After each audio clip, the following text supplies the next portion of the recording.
Marriage without gratitude, the fastest way to drift apart. Sexless marriage, the #1 relationship hack. Answer the question, the impact that impacts trust. Getting your partner on board. Marriage without gratitude, the fastest way to drift apart. Welcome to the Morrow Marriage Podcast, guys. And I thought you might like this episode. The reason is because we talked a little bit about leadership last time, and I think that there's two key ingredients. The #1 thing that you need if you want to be a better leader in your home is you need to learn to give. But here's the problem with giving, especially if you think about the last episode and the obligation and resentment. It can be so hard to give, and there's many ways we're going to cover today, but it doesn't even matter if we get there because we can't if we're not grateful, okay? I'm going to go to an easy example, okay? Sex. There are so many times when one partner has a higher sex drive that the partner with the lower sex drive is going to give themselves to the partner who wants it more, okay? That is a gift. And I know it doesn't feel the same as if they intensely want to rip your fucking clothes off when they fucking can't handle themselves. It's going too slow. I want everything. I know. But you're not grateful for that. It's a lesson I teach all the time. Right? Mm-hmm. You should, every time we have sex, whether she is crazy nuts for it or she's there for me, I'm always thankful. I always say thank you. Okay? And why? Because I can't give if I'm focused on, oh man, this is just the third time now, or you don't really want it, you're there for me. Huh? Think about the expression, there for you. Right? It's so easy with the subject like that, but let's go something different. Let's go a little bit more. Let's say, it's the day-to-day conversations that most of you get trapped in, your roommate phase especially, okay? And you're trying to get through it, and you do want more, but you're not. It's a little awkward. You're not having a ton of fun. Maybe there's some rejection. You're trying to spin it to another level, a dream you have, or you want to know about theirs.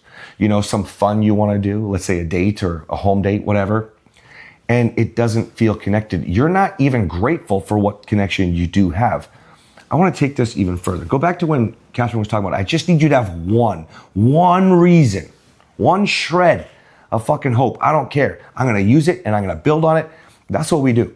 And we stack them. We become ones, becomes two, becomes three, becomes four. You should be so grateful. Another guy in a fucking call today. He's like, man, I just feel like an ATM. Fuck, man. Why can't we be grateful? Why? So what he means by that is he should be grateful that the only reason she's staying is the money, because that gives him an in to make the changes that he needs to make to rebuild connection. Because if there was no money, maybe she would have already left. So there's an opportunity, and it doesn't matter if it's money, the kids, the house, the business, faith. It doesn't matter what your one reason is. Be thankful that your husband or your wife has one reason to stay. Don't resent them for what that one reason is. Show gratitude for that one reason, and then use it as an opportunity. Use it as an in to make the changes that you need to make to build back the foundation that you had a responsibility for keeping in the first place, and you let it all go. So use that one reason as an opportunity to be better and to build the new marriage. And why this is important is if you think about when I talk about leadership, you have to be grateful so you can learn to give. And why? Because let's stick to the sex theme. So if you are, because it's the easiest example. So if you are disconnected, it's been a minute. Actually, it's been more than a minute. Let's say it's been a few weeks, a few months. You haven't had sex, okay? In those painful thought processes, in the moments of not feeling loved, not feeling wanted, feeling over the top, like turned on, whatever, feeling frustrated, feeling angry, feeling whatever it is that you are feeling, you're not focusing on the gratitude. You know how many times that I missed Kathryn and her affection? I would say things to Kathryn like, well, you don't love me, right? I wouldn't see or appreciate or understand her loving me in her way when there was disconnect.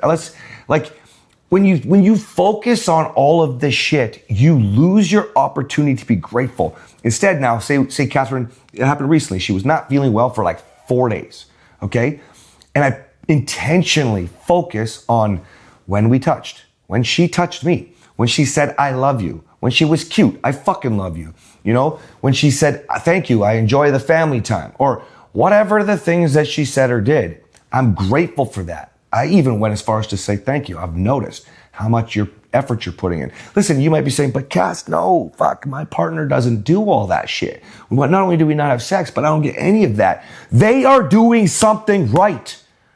They're always doing, everybody does something right. Everybody does something good. Everybody does something they're supposed to out of obligation. Everybody does something with responsibilities. Everybody does something. And all you have to do is start to lift them with your gratitude. Why? Because if you're a fucking leader, you're leading by example. That's the first step to giving the example. Even if they're not doing something right from your perspective for you, is your wife still feeding the children? You're being a great Is your mom. husband still going to work? Yeah, working hard. Getting up early every day? That's one of the things that I usually have arguments about with my women, because they'll be like, I don't want to say thank you for him for going to work. What do you mean I'm supposed to thank him for going to work? What do you mean I'm supposed to thank him for working? That's his Man, job. say the same thing about sex. What do you mean? She's my wife. It's the only vagina I get for the rest of my life. That's right. See, the mindset though is if you can thank your husband, ladies, he probably doesn't want to get up early and leave the nice warm bed in the middle of winter, or stay after work and get a bunch of work done and not be able to see you and the children. Or maybe he wants to be away from you because you don't show gratitude.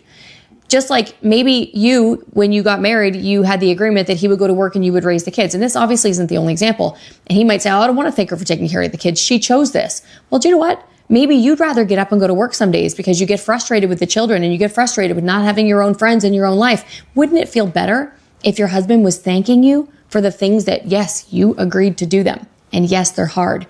Wouldn't it feel better for your husband, even though he chose to go to work, he chose this career, to feel edified by his wife? Thanked for doing the things that, yes, we know it should be his responsibility, but you know what? Responsibility gets a whole lot easier when gratitude is in the room. Yeah, and go back to the last episode. It won't feel so obligatory. That's the right word, right? Obligatory? Obligatory. It won't. It won't feel like that obligation makes you feel so resentful because you're still focused inward on you and what can I do? And you're setting that example. The very first thing you can do as a leader, and only if you have the foundation of gratitude, is give. Because otherwise you do get resentful. Leaders give. That's how it starts, man. And why is this the fastest way to drift apart? If you understand, like cascade of betrayal, the very first thing is turning away, okay? That's when it starts, because you're not grateful, because you don't have gratitude. So the very first thing that sets you up for all the bullshit and all the shit that you can't stand, that resentment that you've built, that you enabled, that we talked about in the last episode, is because you lose your gratitude. The example I love to use is the one where the men are at the birthday parties and they don't even say thanks. She hands them the pizza. And they keep talking over here. They don't even look at her. They don't say thank you. They say thanks. If or they don't even do say that, it. they might not. They watch. just take the plate. We watch. And it's like, fuck, man. And that pretty soon there is no turning towards. There's no pizza being offered.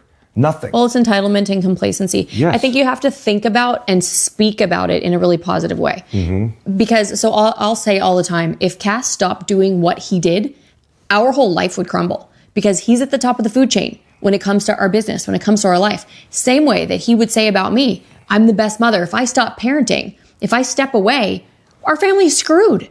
Now, could I do it without him? Yeah, if I had to, I'd figure it out. Could he parent without me? Yeah, if he had to, he'd figure it out. But when you don't have gratitude for how hard your wife, and this could be flipped, maybe the wife is at work and the husband is, it doesn't matter what the situation is, but when you have gratitude for what's actually happening, it brings value to the things that each of you is doing. My parenting has much more value because he recognizes he needs to show gratitude. It builds me up, because if it ever went away, if I get frustrated, I'm not going to stop parenting.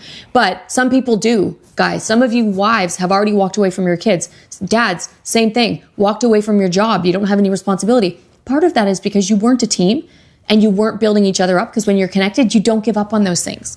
Mm-hmm. And it could be any example. I'm doing it a little bit stereotypically because most of the people we work with, the women are the number one caregiver and the dad usually is the financial provider, but we've got a variety. I also make money. He also parents. Okay. So whatever your situation is, don't get stuck in the logistics of it. Just remember that you have to speak positively about it. If my husband does not stand in the role that we've built together, our whole life crumbles. Mm-hmm. And he thinks the same thing about me. So you have to start thinking that way about your partner. And then it'll be easier to show gratitude. Wow. Thank you so much for working late tonight. Thank you so much for taking care of the kids. for giving the kids this when you didn't have XYZ, for sacrificing, whatever it is. Especially if you can really go deeper. You can start to really be grateful because you're truly understanding what that means. The example, I was never raised to be a parent. I was raised to destroy. And so by Kathryn, by her example, the way that she shows up, which sometimes, guys, is accountability for me. Sometimes she'll always say she cracks me more than connects with me on how I parent. And she always owns that. But and sometimes it's gratitude, whatever, but I know from what I see that I can do better. And a lot of that with her appreciating, it's not just teaching our children. It's like, it sets the tone for the next thing to be grateful for, the deeper connection that we can have, right? And when we have that, you get more connected. When you have more connection, you guys can build into some of these bigger things. It's such a ground level basic principle that we get a lot of people fight us on. And it goes back to what Kathryn was saying earlier. It's so easy to say, well, why should I be grateful for that? Why wouldn't you? Seriously. It's just, guys, it's life changing. And it's the fastest way, if you ignore it, to drift apart. It's like the easiest thing, because that's when it's not even about one partner turning away, the one partner coasting, one in, out, the hokey pokey you always talk about. It's literally when people stop trying. Why? What's the point? Nothing is ever good enough. You guys have said these things. And now we're telling you why. Because you lose sight and focus of what you actually have in front of you. Okay? All right, guys. See you next time. Bye.